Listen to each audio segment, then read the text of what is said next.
Pierre, c'est une image absolument inédite, incroyable.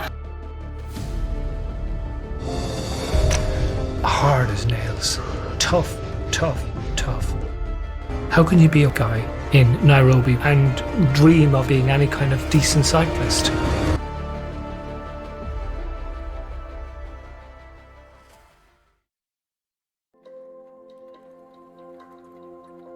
I wouldn't say I'm African, but I'd say that Africa has played a big part in my life.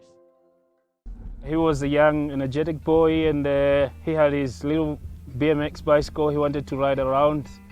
And the mother wanted to find if there's somebody who can teach the young Chris how to take care of himself on the road. It was strange that a white kid in the village where there was not many people back then would be comfortable and hanging around there.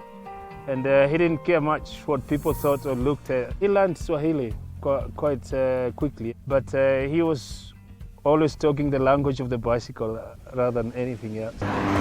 When was the first time you ever heard the name Chris Froome even being mentioned? Well, I remember it quite clearly, actually. And it was at the Commonwealth Games in Melbourne. Our first rider is starting to get prepared now. I can remember seeing the guys from England and just their shining white kit and amazing bikes. And they were all riding the same bikes, which was just, you could see these guys were professional. His name was on the start sheet. It's not something that jumped out the page. We've got a huge field ahead of us. We've got 72 riders. And the first rider to lead them out is the rider from Kenya, in Christopher Froome, the fastest out on the course so far. And his splits start to come through. And I can remember Shane Sutton going, blimey, there's a bloke out here, he's going so fast and he's only got sand shoes on. Being the first rider off, I got back and had the fastest time on the course, which meant that I was sitting in this hot seat for a good hour with all the cameras on me and people talking about me as the race leader. For somebody with the background that he had and where he was at, he caught our eye. Technically, I was terrible. I was crashing all the time. But I think the important thing was that I showed I had an engine. The next big thing in my mind was the World Championships. If I could get to the World Championships, that might be a ticket for me onto the professional scene. And so to the under-23 men's individual time trial. I'd previously been helping the manager of the Kenyan Cycling Federation to send emails. It was a bit sneaky of me. I directly emailed the UCI from his account saying we'd like to enter one rider into the under-23 World Champs, and I got myself entered. Another one of my early memories of Chris was sitting in a manager's meeting, a cold, horrible day at the World Championships. And in walks this soaking wet bike ride, and it was Chris. He'd managed to get there on his own, and he was representing his country on his own. He hadn't got a manager. So he came to the team managers meeting and sat there. Their only representative, he couldn't work out which way he was going, left or right. He came down a barrier, and it went down, and there was a corner straight away. I was a little bit confused as to which way the road went. When you can't work that out, this is exactly what happens. Just bang straight into him, and he was holding a big pile of papers which just went straight up in the air. And this guy's thrown his paper. It's like, see, Chris is, it was chaos, really. Just a little too much enthusiasm, a little too much adrenaline for Kenya's Chris Froome. Very quickly, I earned the nickname Crash Froome. Having grown up in Africa, it just seemed so difficult, and I thought this was one legitimate way that I could get myself onto the European scene. That told us a lot about the tenacity of the guy and the desire. There's a character in there. Could fit pretty well in elite sport. I might grab a bat, I don't know, my wrath, my blood boils over like, oh God, here goes. I lost all feeling from my head to my toe. A day I'll never forget. I think it was on stage 10. He's found his legs this season. He struggled a little last year and the year before that. I got to the finish and I felt like, okay, this has been a good time here. Froome putting in a brilliant performance. But I'd never expected to be in front of Brad. Wiggins with the grimace on his face, the Union Jack, the British national champion. I remember feeling, I'm going to be in trouble here. It could be Froome into the red jersey. I'm supposed to be supporting Brad, and now I've gone and passed him in the time trial. That's not meant to happen. He looks a little shell-shocked to be in the red jersey. He didn't expect it. I'm not sure too many others did either. I'd never won a race in my life. To now leading a Grand Tour, it was massive. It's a head-to-head battle between first and second in the general classification. Christopher Froome is on the charge. ¡Qué duro, qué duro! This might be the winning move for the Volta a España. Bueno, peligro que puede haber cambio de líder.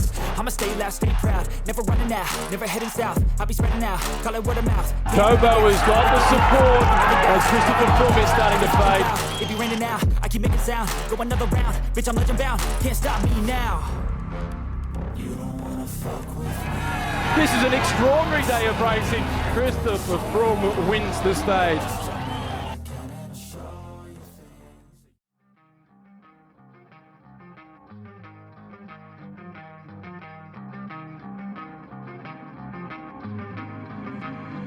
You don't wanna fuck with me. Don't wanna Andy Schlecker's track. Cause if you try to fuck with me. Alberto Contador en difficulté sur l'accélération, non pas de Froome, mais de Richie Porte. C'est Christopher Froome se retourne, il va attaquer. And now it is Chris Froome. He's not just riding to win the stage, he's riding to win the Tour de France. Patience is holy moly. I got him hating on me like Michael hates Toby. Force like I'm Obi, you know the one Kenobi. Force fed baloney by phonies. Just wanna rule the world, call me Mr. Steel Girl. Easy gave me the referral, now he's worried about a jail. Yeah, coming out strong, I've been here for a long time. Started off online, finish off all time. They can call me crazy cause I rap like I got rabies. I'm confident, not lazy, and I'm dominating lately. She want me like some pastries, I'ma give it to these ladies like I'm Hefner in my 80s. Still I'm pushing up daisies. All the sacrifices, all the weeks of training camps, time away from my wife, my family. It's unreal, absolutely unreal. Don't wanna test your luck with me, cause if you try to fuck with me, I'll take all your body parts to a fucking graveyard 6 feet. I can taste it, I'm fading. Why am I still waiting? What are y'all debating? It's really irritating. You hear what I'm saying? Fear got him shaking. You won't ever find a fucker like me in the making. Bite me and you'll break him. Your teeth will be vacant. I don't need to be patient, man. I breed entertainment from the streets. Froome now, he goes on the offensive, he goes on the attack over the top of this final climb, and nobody at the moment can go with him. 4 times a winner of the Tour de France, winner of the Vuelta. Is he heading here to Giro d'Italia victory?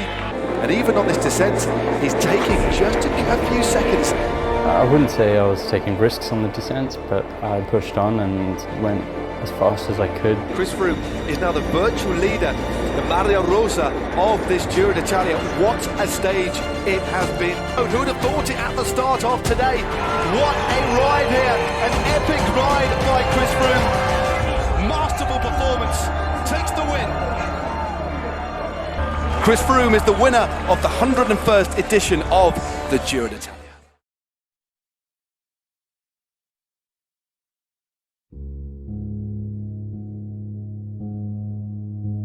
In cycling, you can't take anything for granted.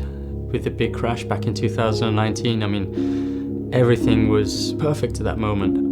I was in the shape of my life. I was ready to take on the Tour de France. And the next moment, I was in intensive care in hospital. It's been a tough week, the last week.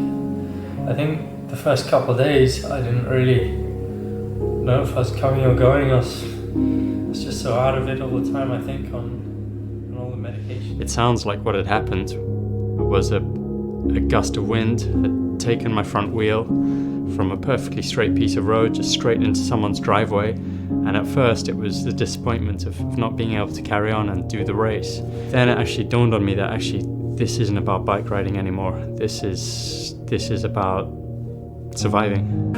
I just see myself as so fortunate to be able to get back into racing, and so fortunate to be in this position where I know there are thousands of people out there who would do anything to trade places with me and to race in the biggest events like the Tour de France. I want to make the most of that time as a professional.